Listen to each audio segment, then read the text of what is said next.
Todos, é uma alegria imensa estar aqui com vocês, acompanhando essa discussão boa, todo mundo participando. E a Ivanice falou da ABRAP, Associação Brasileira de Psicólogos Espíritas. É a nossa associação que já existe há 17 anos.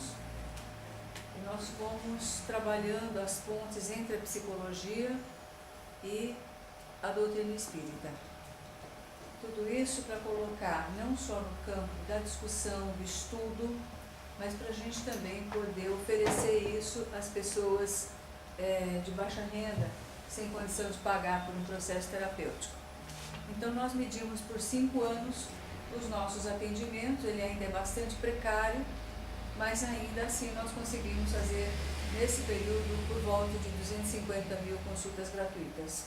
Isso significa que nós já temos um grupo de psicólogos voluntários, todo o nosso trabalho é voluntário, voltado para as comunidades carentes, levando terapia breve. Por isso nós demoramos um pouco para começar o nosso processo de expansão, em função de encontrarmos um modelo que fosse razoável. Então nós fomos aprendendo gradativamente com aquilo que a gente imaginava e aquilo que nós idealizávamos, né? E aquilo que era possível. E aí já foi o primeiro grande aprendizado, o que é possível, né? Então a ABRAP, ela trabalha em parceria com os centros espíritas, que conhecendo o nosso trabalho, solicitam atendimento, montar ali uma sala de atendimento para essas pessoas que não têm condição de pagar. Então a ABRAP entra com psicólogo treinado, oferece supervisão, tem aí uma condição toda de suporte, e o centro espírita oferece a sala, a infraestrutura mínima necessária para o nosso atendimento. Nós temos vários projetos, só para vocês conhecerem um pouquinho o que é a ABRAP. O nosso site tem uma encomenda aí de mudar um pouco, né, de estar atualizado. Se vocês quiserem em outro momento, podem acessar. ABRAP com E de Espírita no final. Então nós estamos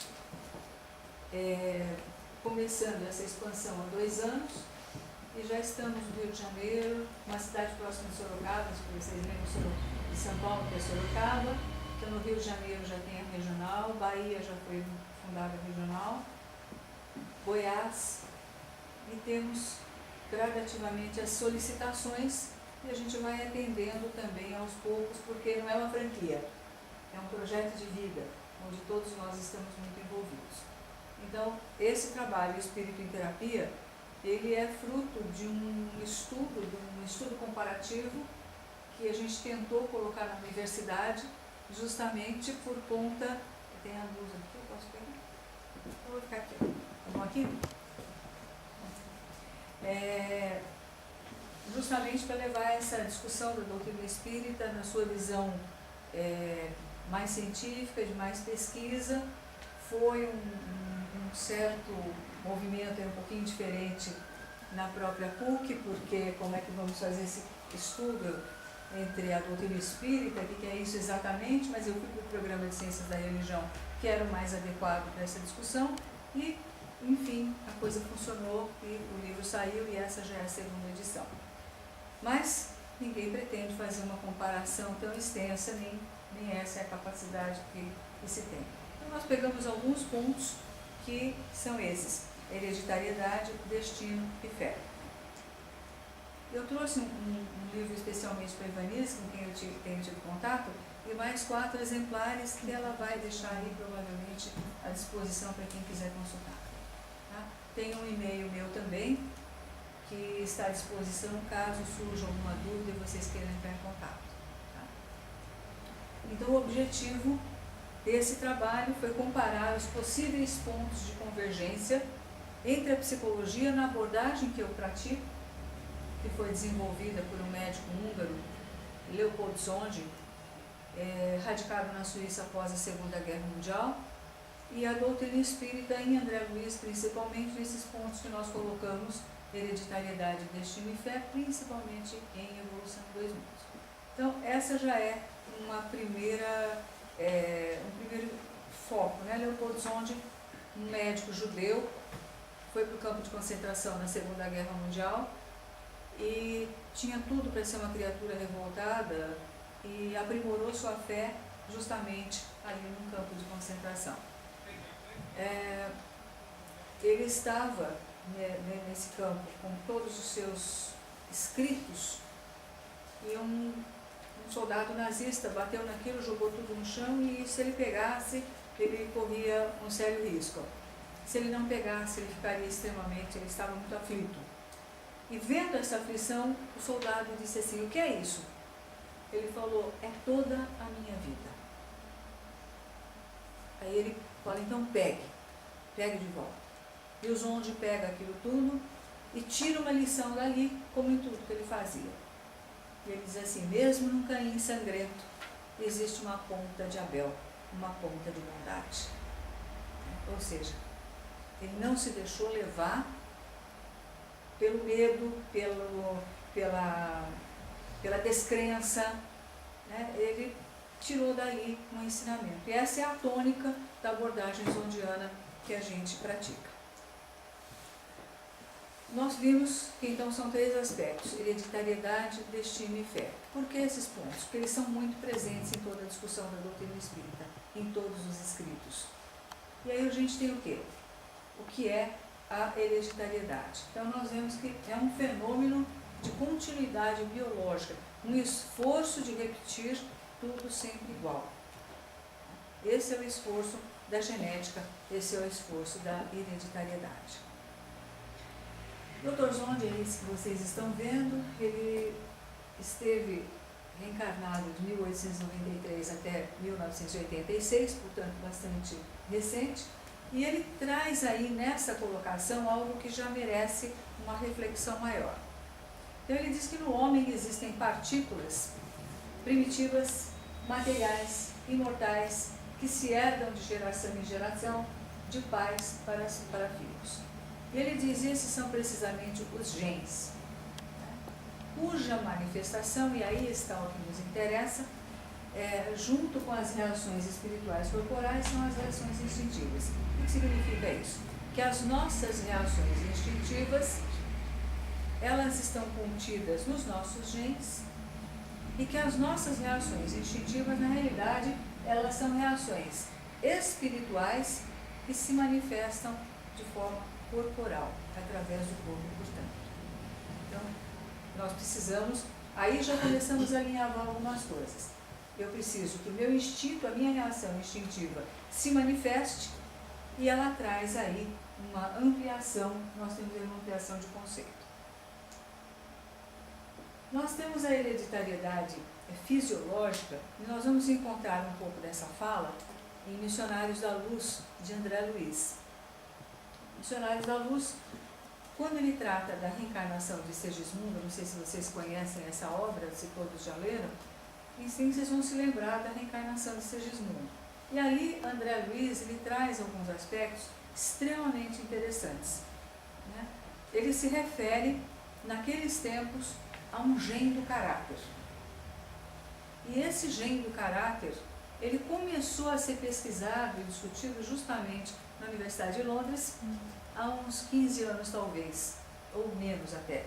Então começou a falar de um gen do caráter, que é algo que o André Luiz aponta quando escreveu o livro Missionários da Luz. Então temos aí questões que nós não vamos, infelizmente, aprofundar hoje. Não sei se temos um tempo depois para conversar. Temos até as 8 horas. Tá? Até as 8? Não sei se vai dar tempo, vamos ver. Tá? Então nós temos lá em André Luiz que todo o processo de hereditariedade, de reencarnação, ele influencia esses seres em evolução. Todos nós que estamos aqui temos essa influência. E André Luiz nos diz que os espíritos superiores podem atuar nesse processo de hereditariedade, como nós vemos André Luiz colocando isso, então, lá naquele momento da reencarnação de Segismundo. Ele chama isso de serviços intercessórios. Essa questão do material genético é tão importante que Raquel, a mulher de Adelino, né, não consegue engravidar porque Adelino, no momento do relacionamento físico, aniquila inconscientemente o bendito do gene do caráter. Portanto, o material genético manipulado inconscientemente, ele acaba tendo uma alteração que inviabiliza a concepção, para a gente poder pensar um quanto isso é interessante.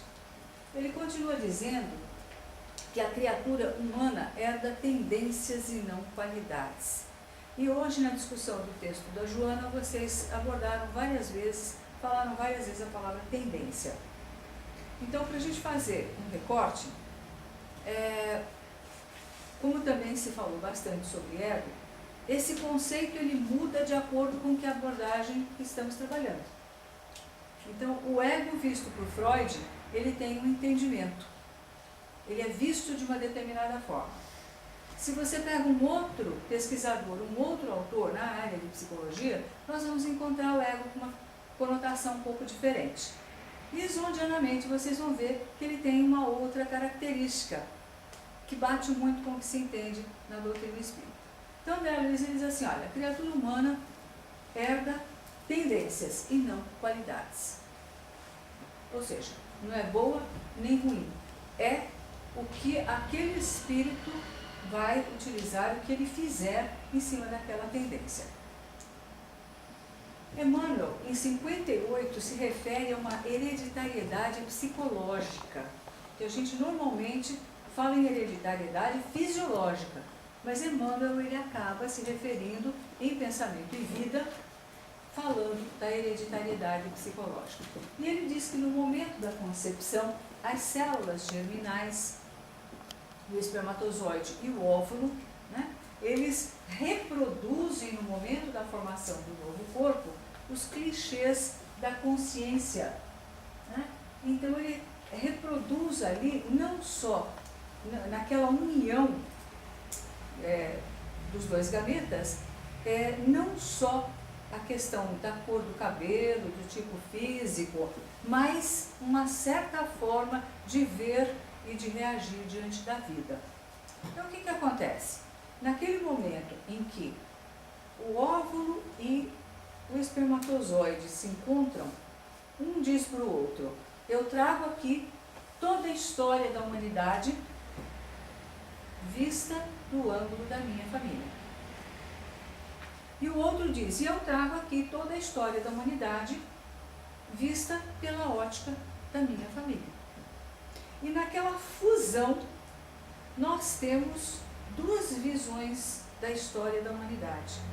Dois arquivos completos da história da humanidade, que se juntam e se colocam à disposição do espírito que vai utilizar todas essas informações. Quando nós falamos de inconsciente, é um conceito complicado, né? O que é inconsciente? Você vai encontrar também diversas formas de definição.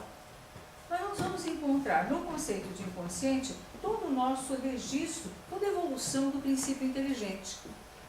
Nós vamos encontrar todo o registro da evolução do homem, já então de uma outra forma. Nós vamos encontrar no inconsciente individual, segundo Freud e outros autores dessa visão, dessa abordagem, nós vamos encontrar que o indivíduo é a partir da concepção ou a partir do nascimento. E se nós ampliarmos um pouco, nós temos autores que se referem à importância do primeiro ano de vida. Então nós vamos encontrar diferenças. Por quê? Porque em tudo na vida, e também dentro da psicologia, como nas religiões, nós vamos encontrar as pessoas que são diferentes. E tudo que a gente conta de onde a gente vê. Né? De certa forma, é isso que nós chamamos de verdade. Né? Que ela só entra realmente num campo de serviço quando nós juntamos os nossos ângulos, as nossas visões. Ficou faltando falar por que o nome é o Espírito em Terapia. Né? Porque se a gente pegar a primeira questão do Livro dos Espíritos, nós vamos encontrar que Deus é a inteligência suprema e causa primária de todas as coisas. Bom, inteligência suprema não pode ter um efeito não inteligente.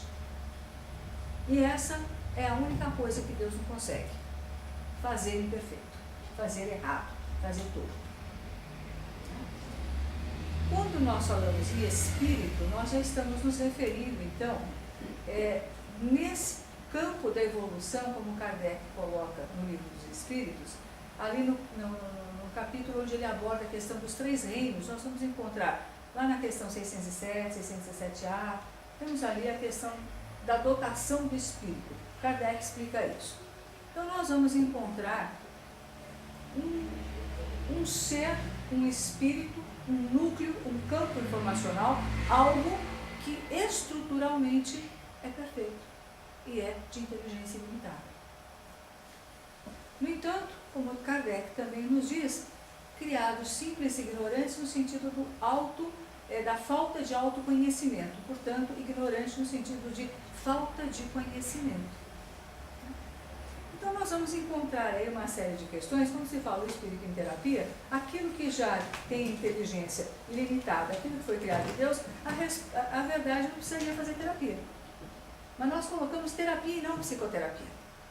Porque terapia está associado também, no Evangelho segundo o Espiritismo, a comunidade dos terapeutas que se dispunham a servir. Então, terapeuta, ele serve, terapia significa servir. Na realidade, o espírito, quando ele começa a trabalhar no campo de si mesmo, ele entra em contato com as potencialidades divinas para servir. Né? E ele usa isso no servir. Mas a gente estava falando então do inconsciente individual. O inconsciente familiar, que é a base do entendimento da terapia junguiana. E o inconsciente coletivo, conforme diz o Jung, nós vamos encontrar o animismo, portanto o arquivo de toda a evolução do espírito, as percepções e os registros diversos. Se nós tivéssemos condições hoje, aqui neste momento, de pensarmos quais as redes que estão se conectando neste momento, nós teríamos vários registros. Nós teríamos várias questões que estão sendo colocadas de maneiras específicas. E cada um aqui conectado numa determinada rede e todos nessa em que nós estamos nesse momento. Então nós temos uma constante ampliação de conteúdos, de campos informacionais que se conectam ao mesmo tempo. O Zonde, ele tem um conceito que é o conceito de genotropismo. Se vocês pensam que esse conceito é difícil para o Zonde, nós temos um outro pior. Nós temos um outro mais difícil.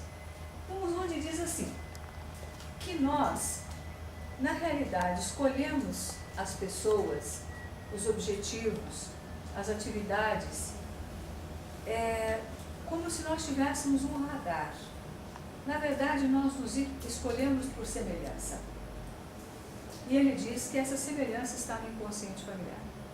Portanto, nós nunca estamos reunidos ao acaso, mas por alguma expectativa, por alguma semelhança. Então, quando nós falamos, inclusive, de afetos, de trabalho, de amores, de amigos, de inimigos, né, nós estamos falando que essa escolha, ela não é livre, ela é administrada, dirigida por gentes, por conteúdos, por campos informacionais. Porque em algum momento a gente passa a ver que o gen, ele não é algo material, ele é um recurso, ele é de conteúdo espiritual. Então, quando nós estamos falando dessa lei de atração, do sinal, do registro, da vibração específica de cada um, nós estamos falando, sim, do que nós íamos fazer, com quem nós temos que aprender. Nós precisamos começar a prestar mais atenção naquilo que a gente atrai. Ele diz, então, que o genotropismo é a pressão sobre as nossas escolhas exercidas pelos moldes que carregamos no inconsciente familiar. Portanto, não existe acaso.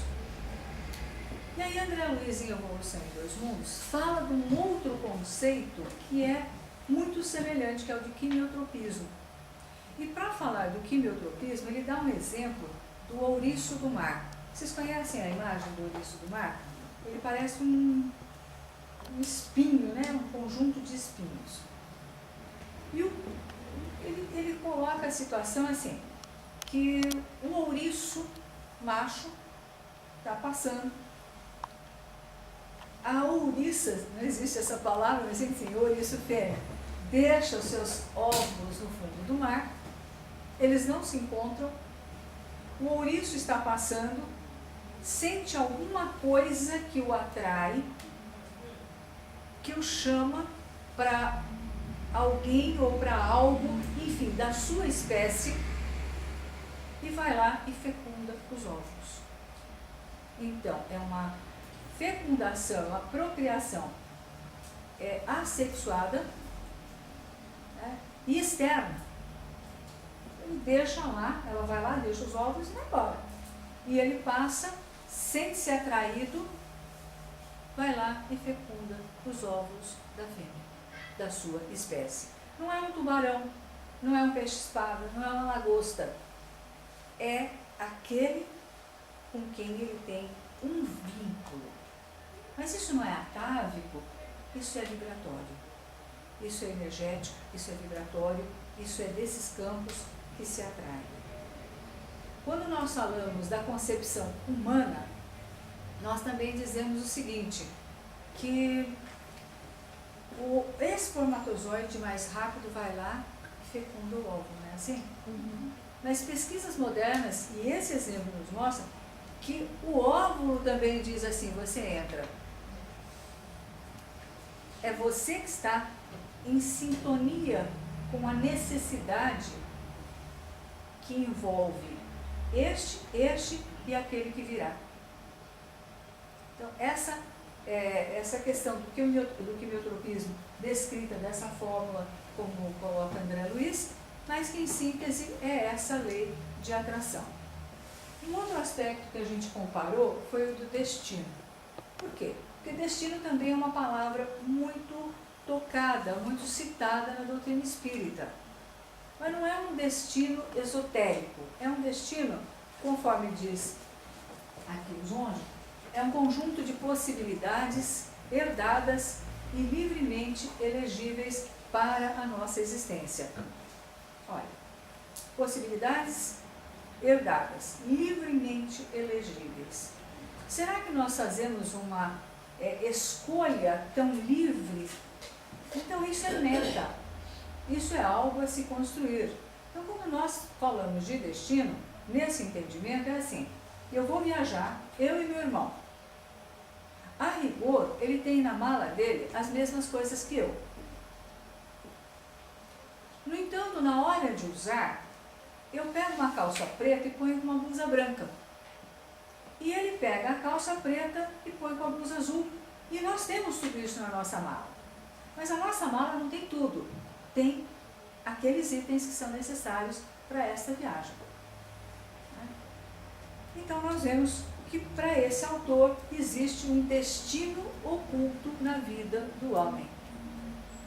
Ele não era espírita, ele era judeu, ele não conheceu a doutrina espírita, André Luiz, Kardec, nada. Mas os conceitos se aproximam de uma forma muito interessante. Então ele começa dizendo que existe um destino coercitivo. Ou seja, eu não sei o que me move, não sei quem eu sou, por que as coisas acontecem comigo, porque de alguma maneira elas são sempre iguais. O que acontece que as coisas sempre se repetem?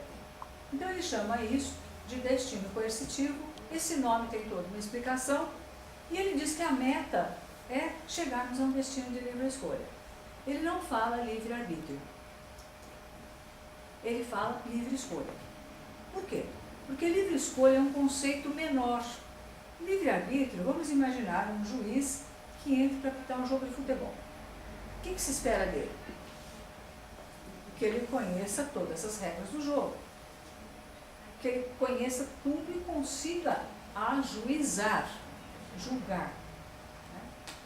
Nós falamos qual é a condição que nós temos de conhecer todas as regras que nos regem. O texto anterior falava de autoconhecimento, de autodescobrimento. Como é que é possível conhecer todas as regras se a gente ainda não conhece o essencial? Então ele diz, olha, o destino de livre escolha, ele é simples. Eu quero estar aqui hoje e, portanto, eu não estarei em outro lugar. É um processo de escolha quase que básico. O que é melhor para mim? Hoje é melhor estar no centro ou, sei lá, o que dá para fazer? Na Oxford Street, por exemplo. Pegar uma liquidação. Né? O que eu quero? Ele diz assim, olha, eu elejo um objeto em detrimento do outro. Não é uma renúncia piedosa. Nossa, como eu estou fazendo uma coisa muito boa. Como eu sou boa. Eu estou no centro espírita hoje. Não, ele diz assim, não é uma renúncia piedosa, é apenas uma escolha. Uma escolha que começa a refletir aquilo que vem da consciência, da autoestima. E a gente já vai ver por que tem essa questão da autoestima. Então, livre escolha significa que a pessoa começa a vencer a compulsão, começa a vencer aquele impulso de fazer as coisas sempre iguais, de repetição, de adiamento, e começa a estabelecer um significado de vida. Qual é o significado da minha vida? Então é nisso que ele vai passando dessa condição de não conhecer quem é de fato, o significado da sua vida, ele é levado pelas suas pulsões, pelas suas tendências e não realiza as escolhas de fato. Gradativamente, ele começa a fazer as escolhas de fato. Então, quando a gente fala de destino, nós já vimos que tem um fator interessante que é a hereditariedade. O caráter das nossas tendências, a natureza das nossas tendências. Então, eu tenho aqui um corpo preparado no detalhe, nos mínimos detalhes, para atender as minhas necessidades nessa reencarnação. Ele é um veículo de expressão, como nós dizemos. E ele expressa exatamente, ele acende luz, ele quebra, ele vai mostrando se a gente está indo para o caminho do nosso projeto reencarnatório ou não. Então é um corpo que reflete o espírito. Ele é montado para que esse espírito se expresse nesta reencarnação exatamente. Então ele dá todas as sinalizações de que nós necessitamos nessa existência. Caráter das pulsões. Eu sou fofoqueira? Caráter das pulsões. Eu sou explosiva? Eu sou irritadiça? Eu sou ardilosa? Como é que eu sou? Como é que eu estou neste momento? O ambiente social. Eu costumo dizer que no Brasil, que nascer no Brasil significa um enorme campo de trabalho. Nós temos necessidades sociais bastante acentuadas. Então, nascer no Brasil tem trabalho de fraternidade, de solidariedade à beça, até lá. Né? Isso já é uma pista. Tem outras. Quando a gente fala de dar um jeitinho, nós precisamos entender se isso é criatividade ou é não enfrentamento de determinadas situações. Mas nós temos um campo aí. Então, o ambiente social é esse. O ambiente mental é esse aqui.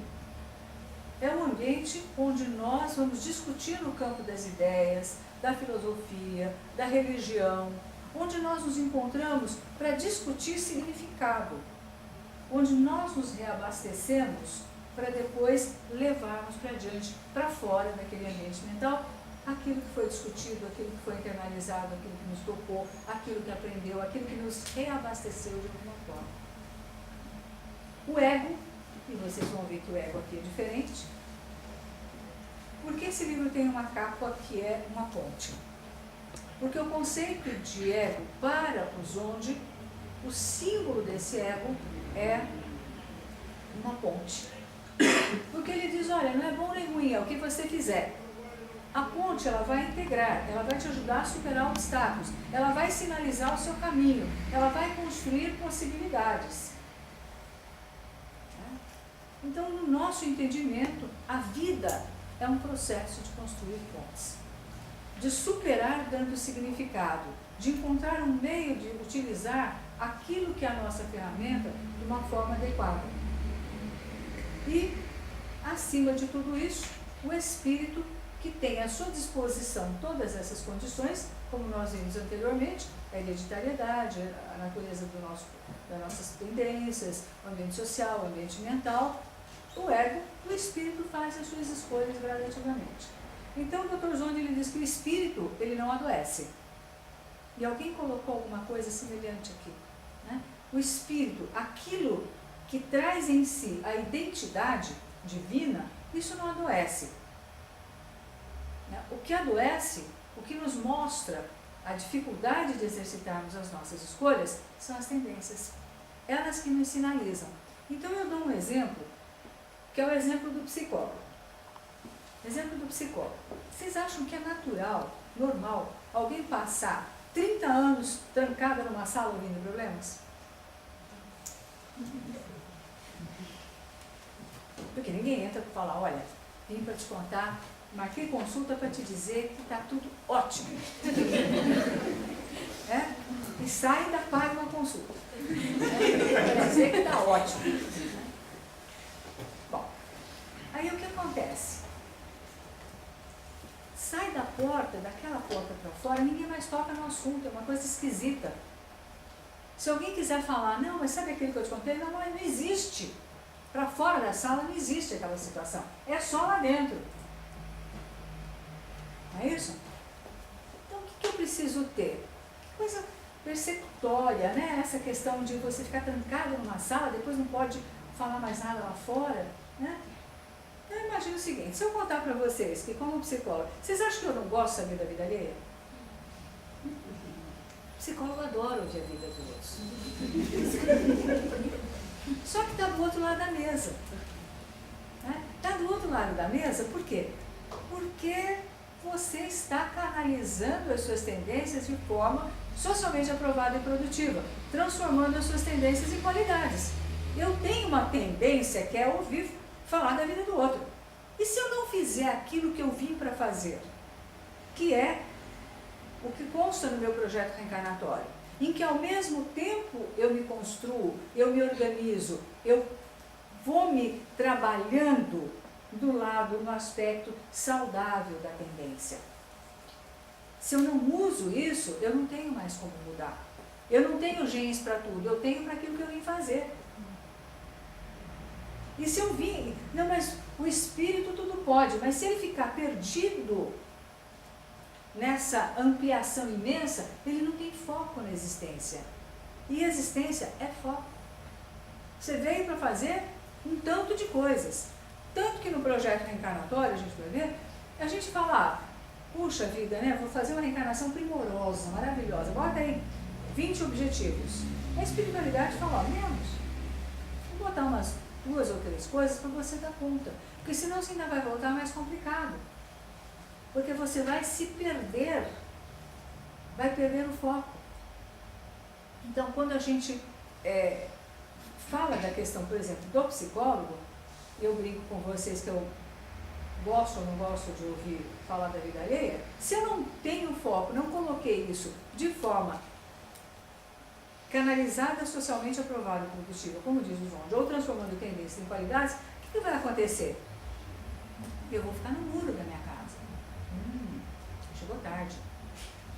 Tá vendo? Falou que não tem dinheiro, trocou de carro de novo. Olha que lá, troca de namorada toda semana. Essa é a tendência, que não está canalizada. Mas eu posso usar isso de uma forma positiva, onde eu me construo, eu me corrijo e eu sirvo ao mesmo tempo. Porque não dá para esperar ficar perfeito para servir. É aqui, é desse jeito. Né? Agora, a gente só tem que tomar cuidado com a fila do buffet. Aqui é costume comer no buffet? Serviço que você se serve? Bom, então o que acontece? Tem lá, você vai num restaurante que tem um buffet, que tem salada, tem peixe, tem batata, tem um monte de coisa. O meu sinal está funcionando. Psicólogo atrai problema. E para ele ter uma vida profissional saudável, boa, para servir, para trabalhar, para ter sucesso, ele precisa atrair muito problema. Só que dentro do consultório. Dentro do consultório. Eu brinco, minha família toda já sabe dessa história, né? Meu filho está aqui, conhece essa história. Chego lá, estou pegando uma salada. Eu não conheço a pessoa que está do lado, mas ela puxa a prosa. E ela diz assim, esse peixe está com uma cara bonita, né? E eu não falo nada, eu só dou risada. Nossa, mas não sei se eu como ou não como. Então, acho que eu vou comer. Porque da última vez que eu comi peixe, eu passei tão mal. Mas acho que eu passei mal porque eu tinha brigado com meu marido. E em 2 segundos a coisa virou. A pessoa começa a contar a vida. Porque nós estamos nessa sintonia. Eu estou para ouvir histórias e ela precisa de alguém para contar a história. Nós estamos na faixa correta, só que num lugar inadequado. Né? Então, o que acontece? Eu brinco com as colegas da ABRAP, cuidado para não casar com o paciente. O que é muito comum também. Porque você acaba sendo... Existe uma atração muito grande de problema. Um outro exemplo que não tem a ver com psicólogo. Então, vamos pegar um motorista de caminhão. Ele viaja o país todo. Aí um dia ele recebe uma promoção. E vai ser o gerente do escritório. Um mês depois ele brigou com todo mundo. E falou, olha, eu não nasci para isso. Eu nasci para ir para a estrada, para estar em contato com as coisas, eu não nasci para fazer. Ou seja, não estou para isso. E ele reconhece isso de alguma maneira. Então, quando nós falamos de escolha profissional, isso é uma coisa importante. Porque a escolha profissional, quando a gente fala de diploma, né, na verdade, eu disse que diploma é uma carta de crédito. Olha, está aqui, é para você fazer tal coisa. Vai lá e trabalha, vai lá e faça o seu serviço. Então, quando a gente fala de ego, voltando um pouquinho aqui à questão dos onde, o ego para nós é essa ponte. Eu tenho que encontrar um significado. Eu não posso ficar parada dizendo, tem um buraco ali. Eu tenho que falar, como é que eu construo essa ponte? Porque é importante ir do lado de lá. Eu reconheço que eu tenho algo a conquistar. E é nesse reconhecimento que reside o nosso processo de escolha. Porque eu posso ficar do lado de cá dizendo, puxa, não tem como chegar do outro lado. Ou eu queria tanto ajudar as pessoas, mas eu não estou pronta. Então a pessoa estuda a vida inteira, às vezes toma passe a vida inteira e nunca está pronto para fazer o mínimo para ajudar o outro. Por quê? Porque ainda não estou preparada, eu sinto que ainda não estou pronta. Né? E a pessoa fica adiando. Então, quando nós falamos de projeto reencarnatório, qual é a personalidade reencarnante? Mais ou menos na linha do que a gente viu anteriormente. Quais são as necessidades evolutivas? 1 milhão. Então tá bom, vamos escolher 3. Né? Quais são as possibilidades, né? Porque, será que o que é possível neste momento? Eu vou fazer o seguinte, eu tenho que agora reequilibrar, reajustar a minha relação com alguém que me ofendeu profundamente numa existência anterior, que me matou numa existência anterior, que me tomou tudo. E agora ele vai nascer como seu filho. Não dá. Isso não é possível. Talvez aquela pessoa não esteja pronta para viver esse processo, para viver essa relação de forma a tirar proveito, a construir alguma coisa. Porque senão nós vamos ter conflitos familiares muito graves. Então, certas questões, elas são postergadas em função de não haver possibilidade. Então, qual é o foco dessa reencarnação? Olha, o foco dessa reencarnação, o destino, aquilo que está sendo proposto, não de maneira fechada, mas apenas como uma estrutura daquilo que precisa ser aprendido. Então, eu já tenho um corpo que vai apitar quando eu precisar. Ele vai reagir para mostrar que espírito está aí. Que espírito é esse que está aí? Né? Eu já tenho um ambiente social. Eu já tenho características de personalidade que eu preciso trabalhar. Eu não levo desaforo para casa. Então, vamos trabalhar isso. Né? Talvez eu tenha que trabalhar essa questão de visão do outro. Autoconhecimento e visão do outro. Né? Como diz a lei, amar o próximo como a si mesmo. Então, eu tenho que ter autoconhecimento, autoestima para ter a visão do outro.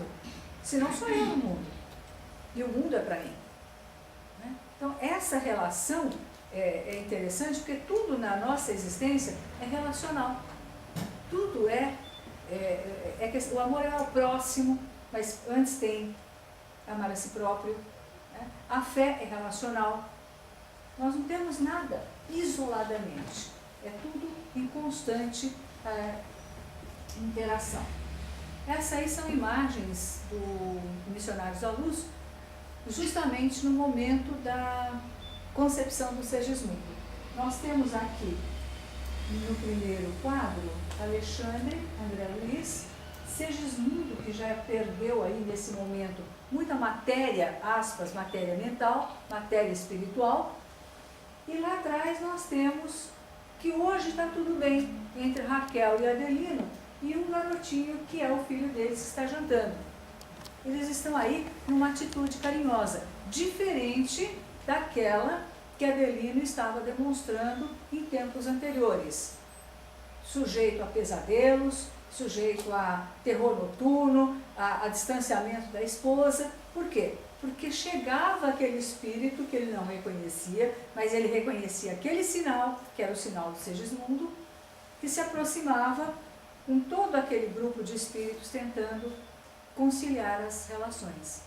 Só que ele sentia pavor, né? Então ele passou a ter insônia, ele passou a se sentir mal, ele passou a aniquilar o gênio do caráter, até que num determinado momento as coisas começam a se pacificar, ele aceita viver aquela experiência, ele aceita então ser pai de Segismundo, e esse é o momento que antecede o relacionamento do casal. Mas olha que estratégia interessante da espiritualidade. Ele vai ser o segundo filho e não o primeiro. Raquel já se envolveu com ele na existência anterior. Segismundo foi assassinado por ele, aliás, Adelino foi assassinado por Segismundo numa vida anterior. Ele já viveu aquelas questões. Não tem como apagar isso. Não tem inconsciente que apague totalmente todo o passado. O passado, ele se reapresenta, é que a gente não reconhece, mas ele se reapresenta quase que o tempo todo. Então, qual é a estratégia? A estratégia é vir como segundo filho. Por quê? Porque ele vai fazer aliança com o primeiro filho e a Raquel vai fazer com o segundo filho. Porque ela já amou esse Segismundo do passado. Né? Então vai ficar uma discussão assim em casa. Você dá muita moleza para esse menino. Não. Você que é muito rigoroso. Você não é assim com o outro. Mas é que você deixa tudo. A gente não percebe que nesses diálogos nós podemos, naquele momento, nós podemos expressar o quê? Conteúdos de vidas passadas. De certa forma, é até bom que seja assim. Porque se a gente lembrasse tudo, então não precisava das presentes reencarnações, né? Seria sido um pouquinho. No cômodo à parte, os benfeitores estão aqui dando passes e ajudando Segismundo a miniaturizar o seu perispírito, voltando a uma forma infantil. Então ele diz, lembre da sua forma infantil, ajude no processo de autoplasmia, porque o perispírito é autoplasmado. Então vai lembrando, vamos ajudando, e com isso ele vai perdendo, vocês vão ver umas nuvenzinhas aqui, né? Vai perdendo mais, aspas, matéria espiritual. Com isso, ele vai também tendo a sua memória obscurecida, ele vai esquecendo, aquilo que está vivo na memória passa para um plano de fundo e, finalmente, é possível que o casal se relacione e, depois de algumas horas, Alexandre, observado por André Luiz, ajuda o processo de concepção, empurrando por telecinesia, com a força do olhar, o espermatozoide mais adequado para aquela existência futura. Então veja, ninguém ganhou nada, ninguém ganhou corrida nenhuma. A gente que tem essa pretensão, né? Nós estamos o tempo todo sendo ajudados pelos benfeitores e não nos damos conta disso, né? E aqui o momento da concepção propriamente. Bom, aqui nós vamos passar bem rapidinho, mas são formas de destino. Nós temos uma visão assim, como mito, Caim, Abel e Moisés. Vocês devem lembrar aquela história de Abel morreu porque foi morto por Caim. Os dois foram fazer suas oferendas ao Senhor no texto bíblico, que o Junge interpreta de forma simbólica, mitológica, como lenda e não como história religiosa, e não como história concretamente, é só uma forma que a gente usa como mito. Mas a gente vê, né, que nós temos aí que Moisés é a primeira revelação. Não é isso que a gente estuda? A segunda é Jesus com seus ensinamentos, e a terceira revelação é a doutrina espírita segundo os espíritas. Porque segundo outras denominações religiosas, também são outras formas de dizer que aquele é o Consolador. Né? Então, para nós é assim. Caim, o que acontece? Ele leva lá a sua oferenda, legumes e frutas, e Moisés leva uma ovelha, né? E sacrifica ao Senhor. E o Senhor diz assim, ok, eu vou ficar com as oferendas, com a oferenda de Abel, mas não vou ficar com a do Caim, porque carece de fé. É como assim, eu vou te dar um presentinho para ver se você me quebra o galho. Né? E o Abel, puxa, mas o Abel, ele morre, né, na mão do irmão. Por quê? Porque ele não tem uma percepção adequada das emoções humanas. Ele não vê que naquele momento em que Caim sofre a rejeição, que Caim fica muito bravo, ele ficou cômodo na sua condição de que foi aceito. Minha oferenda foi aceita. Ele não desenvolveu a percepção do outro, que é o outro que sofre. O Abel, ele não percebendo, tem uma baixa percepção das emoções humanas, ele vive se complicando, ele se acha confortável, mas ele na realidade ainda não aprendeu a ajudar. Olha, Caim, não sei porque o senhor não gostou das suas oferendas. Ou, vou te ajudar a fazer uma arrumação disso aqui, escolher melhor, e você vai ler. Ele não vai para o outro, ele apenas fica fechado em si mesmo. Então, Caim significa é meu, é posse, vem de cana do hebreu, e significa isso é meu, eu quero para mim. Eu pago, eu quero o que for, eu não me importo quanto vai custar para o outro. Eu não me preocupo com as consequências, eu quero, é meu. E o Abel? O Abel, ele fica cômodo na vaidade, a minha oferenda foi aceita. Então não existe nem em um e nem em outro a visão do outro. Falta isso. Trazendo para nós falta de tolerância, falta de consciência, maldade, vingança, fraude, alegria com o mal bem feito. E mesmo aquelas formas mais sutis do bem feito, da alegria com o mal. Ah, está semeando tempestade, como é que é? Não, quem semeia vento, colhe tempestade. Está semeando vento, vai colher tempestade. Olha a lei de causa e efeito. Então a gente às vezes usa uma maneira para esconder aquilo que de fato é o sentimento de alegria com o mal. Então, ânsia de poder, desejo de ferir, disposição para matar, e isso tudo não significa fé, significa ateísmo. Por quê? Porque não tem a visão do outro. Já Moisés, aquele que deveria ser a primeira revelação, e que só é compreensível se a gente pensar nessa fase de transição planetária, no mundo de regeneração em que nós já estamos iniciando, que é o mundo da justiça e não do amor. Amor vem com Jesus, e isso ainda tem que ser construído. Né?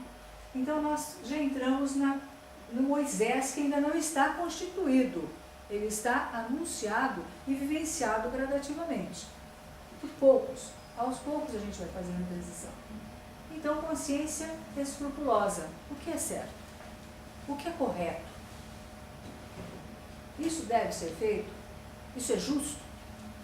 Dá para passar isso aqui tudo na frente? Não. O que é justo? Então, Moisés, ele surge e ainda precisa ser bem compreendido, porque senão a gente vai ficar o tempo todo achando que ele é um chato. Né? Não é. Benevolência, sinceridade, altruísmo. Já existe uma percepção do outro. E a gente começa a ver isso até de uma forma de mercado, quando você entra num local para comprar alguma coisa e você vê na camiseta da pessoa, posso ajudar? Ou você entra numa loja, posso ajudar? O objetivo é vender. É evidente que é. Mas a transição significa, se eu não ajudar, eu não vendo. Então é o princípio dessa consciência, dessa visão do outro. Então, disposição para a justiça, submissão à vontade de Deus. Moisés, ele começa a... E o que eu faço agora, Deus? E agora, Senhor? O que eu faço? Até que uma hora o Senhor diz para ele, Moisés, tem coisas que você vai ter que decidir. Eu posso te ajudar, mas você precisa aprender a fazer escolhas e a sua responsabilidade. Simbolicamente, é isso que está no texto também. Bom, e aí nós temos, acho que vocês conhecem a teoria dos campos morfogenéticos do Rupert Sheldrake, não é isso?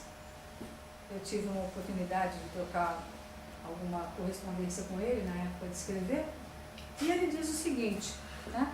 Ele fala de um campo que é responsável pelo desenvolvimento da forma. Alguma coisa que já se encontra em condições de moldar um organismo em desenvolvimento. Isso é interessante.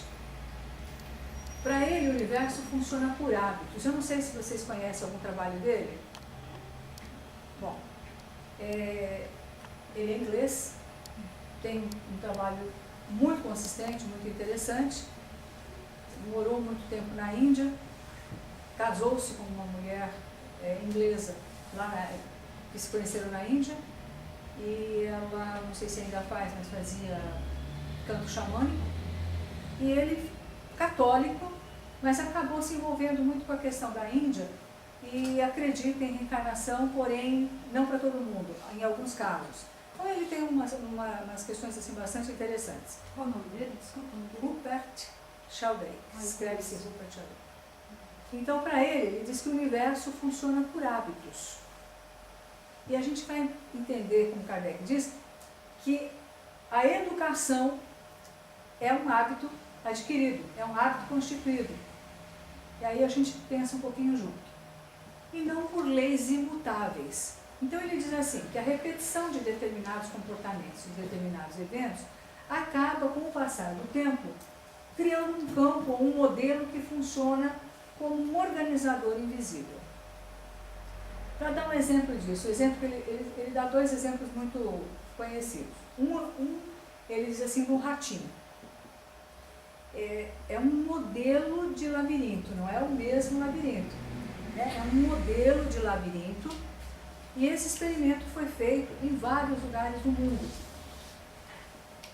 E ratinhos da mesma espécie, né? Da mesma racinha lá, criados no laboratório, portanto, sem nenhum comportamento aprendido fora daquilo que está dentro da gaiola dele. Então, aquele ratinho, ele era colocado inicialmente naquele modelo de labirinto, e só um rato, só um labirinto por vez. Não era assim, depois aquele labirinto seria usado por outros ratos, porque ele poderia seguir o faro, né, o odor. Coloca ali no labirinto e o ratinho começa a procurar, cheirar para cá, cheirar para lá. E isso era cronometrado. Gradativamente, esse experimento foi sendo realizado no mundo inteiro. Até que chegou a um momento que bastava colocar o ratinho naquele modelo de labirinto que ele ia para a saída. Então ele ia para a saída, ou seja, ele já conhecia. Ele não viu o irmão dele, o parente dele. Ele não viu o ratinho da Inglaterra, não viu o rato do Brasil, ou da África do Sul, ou sei lá de onde. Né? Eles não se conheceram e não se viram. Mas a partir do momento que aquele comportamento foi sendo repetido inúmeras vezes, ele passou a ser um comportamento próprio, conhecido, passou a ser um conhecimento daquela raça, daquela espécie. Ele tinha um outro exemplo, que eram de pintinhos. Ele pegou ninhadas de pintinhos, e isso foi feito também no mundo inteiro. Essa é uma característica dos experimentos. Aquele pintinho daquela raça, era colocado à disposição dele dois tipos de alimentos. Na verdade, um alimento verde e um vermelho. Um deles muito agradável para o paladar do pintinho. O outro horrível para o paladar do pintinho. E no mundo inteiro, os pintinhos foram bicando. Que bom. bom, que horror, que bom, que bom, que bom. Eles deixaram de bicar o alimento com o paladar ruim. No mundo inteiro. E gerações que foram se sucedendo, quando receberam os dois alimentos ao mesmo tempo, nunca mais bicaram o de paladar ruim. Então veja só, isso é interessante, porque como que um ficou sabendo? Foi uma mensagem telepática para todos os ratos do universo. Seria uma visão simplista, não é isso? Ou eu posso imaginar, da mesma forma que o ouriço do mar, que existe um sinal, uma vibração, uma sintonia, e que membros da mesma espécie estão nessa sintonia e podem trocar informações. Então, quando nós falamos assim, vamos vibrar, nós nos unimos num único objetivo, num único momento, numa única sintonia, para alguma coisa que vai se expressar vibratoriamente, por ressonância, e vai chegar e funciona, porque estamos em ressonância sim. Está claro isso? Bom, e para ele, alma, inteléquia e campo são conceitos semelhantes. A outra coisa que ele diz é que a fé e a oração podem fazer com que as pessoas se sintam melhor. Mas o que ele diz também é que fé e oração podem fazer o outro se sentir melhor também. Então são essas questões para a gente pensar quando faz... o anterior, o Dr. Hernani, foi quem fez o primeiro prefácio do livro, um grande amigo, um grande pesquisador do espiritismo científico, que tem um trabalho, foi ele que me apresentou a teoria dos campos morfogenéticos. O Dr. Hernani Guimarães Andrade foi uma pessoa maravilhosa e trouxe um conceito que precisa ser estudado com mais tempo, que é o conceito do modelo organizador biológico, que é um entendimento do perispírito, da mesma forma que nós estamos falando de algo parecido quando falamos de xadrez, e que nós teríamos que dedicar um tempo maior para entender isso. Mas que é fantástico para a gente poder estudar memória, arquivo, enfim, uma outra oportunidade. E aí, comparando um pouco a questão da fé, nós estamos falando então de hereditariedade, destino e fé. Então, a fé é relacional. Fé significa confiança absoluta em Deus, mas significa também confiança em si próprio. E aí começa uma questão difícil.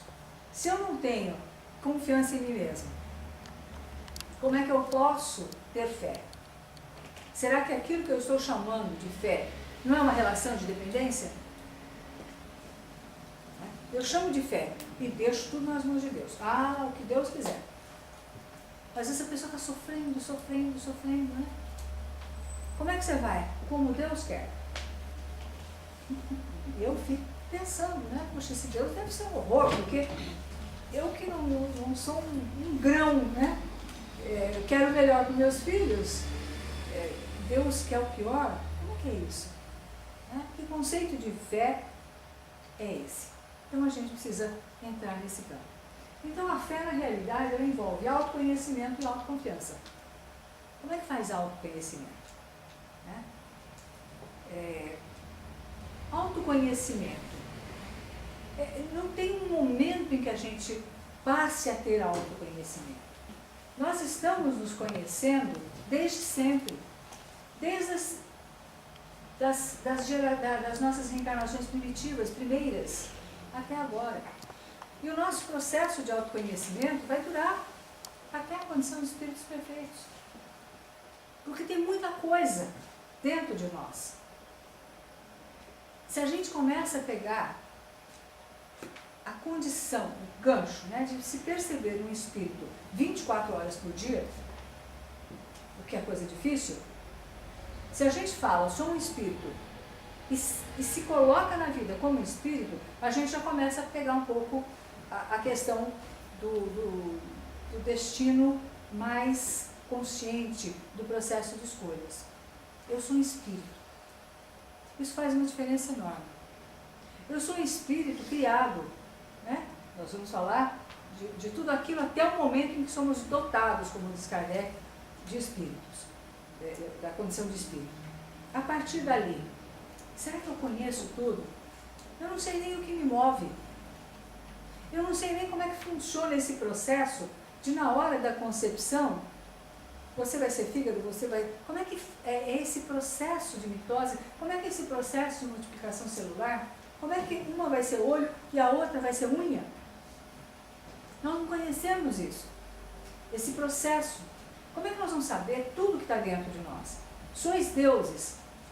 E aí a gente leva essa divindade para tanta coisa negativa. Não é por maldade. É porque ainda a gente não sabe. Então, eu estava ouvindo a discussão, né? Como é que a gente aprende? A gente aprende quando a gente admite que não sabe. E só aprende quem tem humildade. Só aprende quem tem um interesse profundo na vida e no viver. Então, autoconhecimento é também reconhecer os meus erros, aquilo que não funciona. E fazer um esforço para fazer algo melhor, para ser uma pessoa melhor. Quando a gente fala da discussão do desejo, Emmanuel, nesse livro Pensamento e Vida, tem um texto todo sobre vontade. E ele faz uma diferença, né, entre desejo e vontade. Então ele diz que a vontade, na realidade, ela administra o desejo, a memória, a inteligência. A vontade é um grande administrador, é um gerente de tudo que nos acontece. Eu uso a minha inteligência de acordo com a minha vontade. Eu uso a minha emoção, eu uso a minha memória a partir da vontade, eu uso o meu desejo. Então tem uma diferença quando a gente fala de desejo e de vontade. Se eu tenho uma caixa de bombons, eu tenho ali, aí falo, ai meu Deus do céu, uma caixa de bombons, vou comer tudo. E como tudo mesmo. Eu não me preocupo se eu vou engordar, se eu vou ter espinha, eu não me incomodo com nada, eu não penso no depois. Eu tenho o desejo e o objeto do meu desejo. E vamos substituir esse chocolate pelo que for. Agora, se eu coloco a vontade, o que eu tenho? Eu coloquei uma barreira, eu coloquei um intermediário, eu coloquei um questionamento. Eu tenho o desejo, o objeto do meu desejo, mas eu faço uma pergunta, o que é bom para mim? O que é bom para mim? Bom para mim é um só. Bom para mim é um por semana. Bom para mim é um bombom nunca, se eu for diabética. Então, eu não tive o prazer do meu desejo. Eu não satisfiz o meu desejo, mas pela vontade eu tenho a realização. Então, na vida nós temos o desejo e nós temos a vontade. E na vida nós temos o prazer, a satisfação e a realização. Nós não precisamos todas as vezes abrir mão de satisfação e de prazer, mas em alguns momentos nós vamos ficar sem essas duas etapas anteriores. O espírito, na realidade, ele está aqui em busca de realização. Da realização. E para a realização eu preciso ter foco. Eu preciso todos os dias escolher que batalhas eu quero lutar. Porque eu não vou ganhar todas, eu não vou lutar todas, eu preciso fazer escolhas. E reencarnação é escolha. Esse é o processo, é o desafio de maturidade, de crescimento espiritual, a realização das escolhas. Eu vou ter as minhas tendências, que não são boas nem ruins. Elas vão ser administradas da forma como aquele espírito conduziu. A arma, uma faca na mão de uma pessoa pode levar à morte, ao assassinato.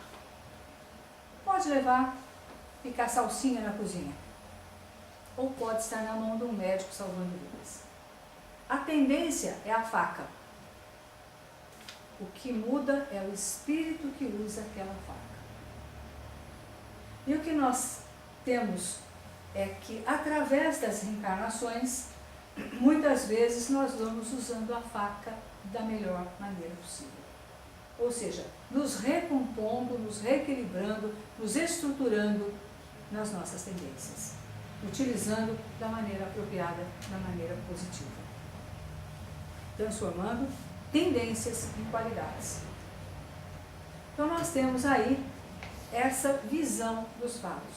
A gente poderia discutir muita coisa junto. Com certeza seria muito produtivo a gente conversar mais tempo, né? Mas o que a gente pode é esse tanto hoje, né?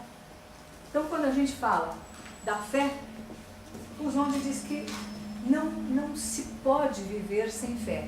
A pessoa, assim, um ideal, e não precisa necessariamente ter fé religiosa, mas se eu planto uma árvore hoje, e eu sei que eu não vou colher aqueles frutos, eu planto aquela árvore que ela vai servir a alguém um dia, isso é um ato de fé. Fé é esperança, né? Não existe esperança sem fé e fé sem esperança. É sempre acreditar e torcer para que as coisas deem certo. É sempre construir de alguma maneira. Então o Zonde diz que sem fé nós podemos desestruturar emocionalmente de maneira grave. Que uma grande parte dos transtornos mentais, elas são decorrentes dessa cisão do homem com o sagrado, com o espiritual, com a transcendência, com a visão do significado. E, nesse entendimento, a função da psicoterapia é tirar o indivíduo de uma posição fechada em si mesmo para níveis mais altos de uma realidade espiritual, mesmo que não se fale de espiritualidade e de religião, mas trabalhando no campo do significado. Então, nós temos aí que, de toda forma, quando a gente fala de reforma íntima ou de psicoterapia, nós temos essas aproximações já feitas. Nós estamos falando do processo de conscientização do indivíduo, né, da sua responsabilidade no processo evolutivo. É dele, é ele, não é de mais ninguém. Estabelecer metas evolutivas. Nós estabelecemos metas para tudo. Eu quero comprar uma casa, quero comprar um carro, quero fazer uma viagem. Que espírito, o que você quer ser espiritualmente daqui a 10 anos? Tem essa meta? Isso é objetivo na vida da gente? Porque senão é teoria, né? Desenvolver um trabalho proativo. Nós temos que ser proativos na vida. Aquela moça falou em proatividade. Entender que tanto na terapia como na casa espírita, o cliente é o espírito. Não é aquele corpo, aquela pessoa, é aquele espírito que está buscando ajuda num determinado momento. É uma ferramenta auxiliar no processo de reforma íntima. E através dessa discussão, desse olhar para dentro, desse entendimento, desse reconhecimento, desse esforço, né, desse trabalho que é de vida, a partir do momento que nós nos damos conta de que somos espíritos e trabalhamos como espíritos 24 horas por dia, quando nós chegamos nesse ponto, nós vamos trabalhar mais forte no autoconhecimento, sabendo que temos dentro de nós potencialidades divinas, que fomos criados pela inteligência suprema. Precisamos questionar por que a nossa autoestima ainda não está adequada. Porque não é querer a perfeição, mas é nos querermos bem. A gente tem que se querer bem. Eu tenho que ser minha melhor amiga. Eu não posso cobrar do outro uma coisa que eu não tenho. Então eu tenho que olhar para mim e falar, eu tenho que respeitar esse veículo de expressão, eu tenho que olhar o que ele está me apontando e melhorar o que eu quero. Eu quero ser melhor. Eu tenho vontade para isso. Eu não fico no campo da ideia. Eu preciso de ação. E com o autoconhecimento, seguramente eu vou ter autoestima, porque eu vou me dar conta de que eu trago em mim a essência divina. E, fechando aqui a nossa fala de hoje, o Supremo Senhor não se compraz com possuir filhos miseráveis e infelizes na criação. Espalha bênçãos e dons, riquezas e facilidades eternas a mancheias, esperando apenas que cada um de nós se disponha a reagir com sabedoria o patrimônio próprio. Está lá no Mundo Maior, no livro do André Luiz, no capítulo 15, aqui no Cristão. Então, o que é a chave da reencarnação?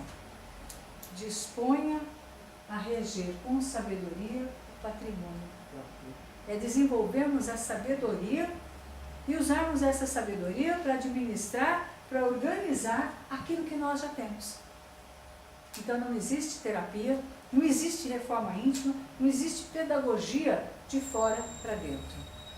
Tudo isso que nós desenvolvemos são ferramentas de tirar de dentro. Isso é suficiente, ou deveria ser suficiente, para que a gente tivesse autoestima, uma autoestima equilibrada.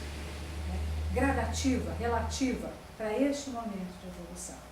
Mas que se a gente não se julgasse de forma severa, mas amorosa, como a gente faz com as crianças.